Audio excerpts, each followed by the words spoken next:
ते 4:15च्या दरम्यान 101वर कॉल आलेला की टेक्स्टाईल इंडस्ट्रीमध्ये MIDC इथे आग लागलेली आहे। MIDCचं आपलं फायर स्टेशन जवळ असल्याकारणाने आपण पहिला MIDCची गाडी पाठवली।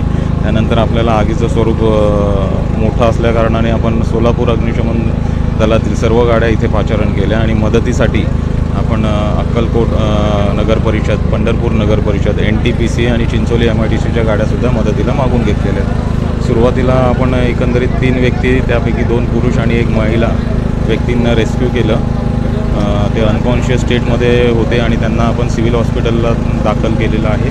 त्यानंतर अजून काही व्यक्ती फसल्याचे इथे स्थानिक लोक सांगत आहेत। किती पाण्याचे टँकर आता वापरतात? नाही म्हणाला तरी आपल्या 5 गाड्या आणि इतर 4 गाड्यांनी या कंटिन्यू रिफिल करून पाणी मारत असतात। त्यामुळे 50 गाड्यांच्या वरती तरी क्षमता झालेली आहे।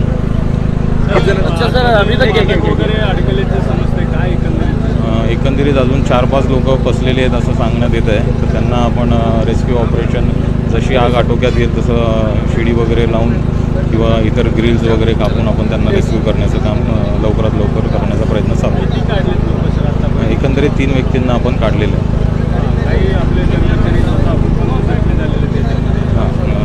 म्हणजे जे परिसराच्या आजूबाजूची जी मोकळी जागा असते तर सदर ठिकाणी मोठ्या प्रमाणात साठा ठेवल्या कारणाने गाडीला तिथे पोचता आलं नाही, शिडी लावते आली त्यामुळे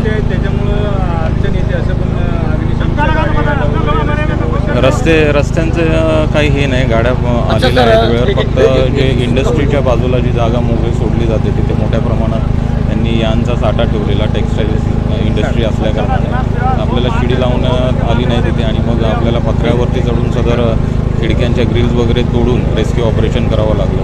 लोकदर्शन मराठी चॅनलला सबस्क्राईब करा, बेल बटनला क्लिक करा व लाईक करायला विसरू नका।